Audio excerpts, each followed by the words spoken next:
What's going on, everybody? My name is Hayden and welcome back to another video. Ladies and gentlemen, today we have a Chicago Bulls and Toronto Raptors game reaction where the Bulls fell 16 points in this game but found a way to come back in the end and steal the show in overtime to win it.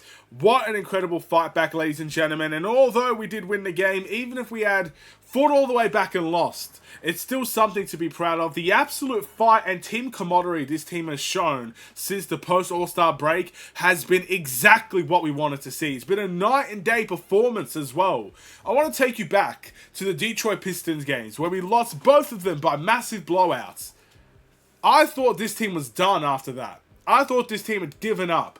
I thought this team had waved the white flag, wait till next season, it is done. There is no point looking forward to any Chicago Bulls games anymore because that's the type of effort they were going to show. Oh boy, did they find a way to turn it around. I give full respect to them. This is a tremendous fight back, and the past few games, win or loss, have been tremendous fight backs, have been tremendous fighting games where this team is stuck together in some really tough situations and battled. And they may have fell on their sword. Sometimes they rose. Sometimes they fought back to the point of winning. I'm so happy with this team. Let's talk about what went right and what went wrong for the Bulls in this video. But before we get any further, if you enjoyed the video and you want to see more from me, drop a like, drop a follow, and or subscribe if you are new. And let me know in the comments below your thoughts about the Chicago Bulls, their game today, and your player of the game as we win this one 125 to 115 in overtime. So, the first thing I noticed is that Toronto were taking a very good chunk of threes. And that is something that I don't see the Toronto Raptors doing very often. They shot 37 threes in this game. Now, for the first half especially, they were raining threes in like no tomorrow. And the Bulls, they were doing their thing. They were capitalizing on it as well. They were trying to make their own threes. Both teams made respectively 13 threes. But in the first half of Toronto, it went crazy. They went absolutely nuts from the three-point line, and the Bulls were just battling in their own way. In the second half, it obviously slowed down, and that allowed the Bulls to make their comeback. But the key thing for the Bulls in the victory today, in my opinion, was the 62 points in the paints, and obviously the free throws. 25 free throws for the Chicago Bulls. The assist numbers were obviously up as well, which was good. But those were the key areas in which I think we won the game. We won by 10 points. We had 10 points more in the paints. I mean, does that not speak volumes to the situation that the Bulls were in? And then the free throws were big as well. Obviously, when you make big free throws, Kobe White's clutch 4-point play was huge in the game as well. But the Bulls battle tooth and nail, did some things that we expect from them in all honesty, did some things we don't expect from them. Those key areas were the reason why we won. But I can't stress it enough. I cannot stress it enough. I want to tell you the recent games that we have had. I know this is meant to be a game reaction for the Raptors, but I kind of already told you how we won the game. And it was a fun game to watch for the most part. Both teams putting in a shift. In the first half, it was more of a three-point oriented game. In the second half, it was definitely a little bit different. But again, for example, let's just take you back from the Knicks game. We lost by 2 that game, in overtime. The Suns game, we lost by 5, I'm pretty sure. Actually, no, we lost by 4. Not bad. The Clippers game, we lost by 5. The 76ers game, we won by like 30. I'm not even going to bother doing the math there.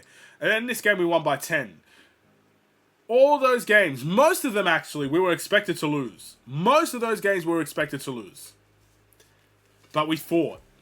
Win or loss, we fought and we fought. That is the key thing to stress. Do you want me to say it again? We fought. That's what I love to see, man. That's what I love to see. In terms of individual stats, I mean, Kobe White returned to the starting lineup today after being benched for the last game, I'm pretty sure. And he had a great 24-point night. Clutch moments in there as well. 3 assists, 4 rebounds. Josh Giddey again. I need to make a video about Josh Giddey by himself once more, because he's proven a lot of people wrong post the All-Star break. 19 points, 12 assists, and 8 rebounds. This man nearly had a double-double in the first quarter. He didn't score many points in the first quarter. He only had 2, I think, or at least towards the end of the first quarter, he might have scored more. But he had 2 in the first quarter, from what I understood. But he had like 7 assists and 5 rebounds in the first quarter. This man nearly had a double-double. What the heck is going on there? His plus-minus is probably through the roof as well. We're clearly a better team with him on the floor. He's played like it as well. He's been absolutely amazing for the Bulls post the All-Star break. Someone else that I think has been very underrated has been Zach Collins. 15 points, 5 assists, and 13 rebounds for the Chicago Bulls today. I don't know. Looks like he's playing for a contract for me.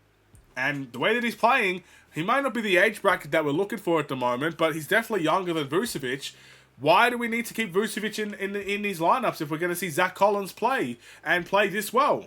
I'm not saying he's better than Vucevic. I'm definitely not saying that. But for some, they'll probably make that argument. But what I'm saying is, if Vucevic doesn't want to be here, Zach Collins is playing like he does. So maybe we should be going for that younger guy and maybe keeping Vucevic out for a couple of games here or there. Let him rest. Let him get healthy for the trade period in the off-season next season. It could be interesting for us. I'm not too sure. But once again, unbelievable game for Zach Collins. Bazelis had 10 points, 3 assists, 4 rebounds, delivered everything. Lonzo Ball, 14 points, 2 assists and 2 rebounds. Nice threes, good defense. Can't complain. Kevin Huerter, another guy that's turned it around since he's been in Chicago. 15 points, 2 assists and 1 rebound. He's found his stroke from the three-point line again, ladies and gentlemen. And this is why, when he does play in that way, when he is making those threes, those catch and shoots, and everything like that, and he's playing with confidence underneath him, he is a threat in the NBA. Most contending teams want a guy like Kevin Huerter when he's knocking down threes at that level. Because he gives us a different dynamic. He is like that JJ Redick type of player. That guy that is constantly moving off the ball. That guy is a good catch and shoot threat. Finding himself in open areas. Knowing where he needs to be to knock down the shot. It's a very good art. Not many people have that type of art. The closest I've seen is Stephen Curry. I mean, Stephen Curry's just an elite player altogether. I'm sure there are many guys out there in the league that can do that, by the way. But yeah, like with Stephen Curry, he just moves constantly with or without the ball. The guy's insane. Kevin Huerter, nice off-the-ball movement. Yeah, fantastic game. Io with 11 points on his return. It looked like he hurt his shoulder even in this game. Like, there were a couple of times where I thought he should have not played, to be honest. But still played well. And then Trey Jones with 10 points. Everybody else did okay. Good performance for the Bulls. My player of the game is Josh Giddey once again. I mean, Kobe White may have saved the game for the Bulls, which is always what we need. We need someone to step up in the clutch. And I do believe till this day that Kobe White is our best shot taker and maker. I'm repping Kobe White for a reason. You won't be able to see that. But it's because he can do things like this. He's proven it last season. He's done it again today. But Josh Giddey overall had the better game and was unbelievable in this one. Nearly a triple-double. I can't complain. What an elite level he's playing at. And may it continue, ladies and gentlemen. May it continue, because he's balling out of his mind. I mean, our next game, I don't really care who our next game is against, but we'll take a look. I couldn't care less. I just want to see more games like this, ladies and gentlemen. The Bulls are making all my dreams. Not all my dreams. We're playing the Pacers. Let's hope that we continue to fight, continue to battle. I mean, look, we're pretty much, I wouldn't say we're locked in for the play-in, but we are, I would say 90% there. We're going to be in the play-in tournament. I really believe that. I truly in my heart believe that. I just think the teams below us are just so much worse. Even without Zach LaVine, they're just not as good as us.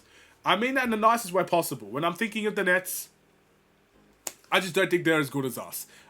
When I'm looking at the 76ers, Joel Embiid is out. Paul George and Maxey just isn't enough. I don't think they're better than us.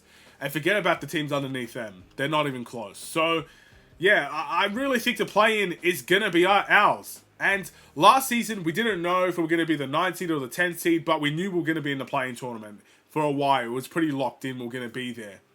But I think we're kind of figuring this out even earlier now. We are probably going to be in the play-in tournament again. So let's see if that means anything. We could get eliminated. We could find our way into the playoffs. I mean, if we found our way into the playoffs, wow. What a turn of events that would be. We'll figure it out. In the end, we got to focus on the Pacers. Let's see how that goes. Thank you for watching. See you in the next one. Stay safe, stay healthy, and stay tuned for more. Take care. And peace.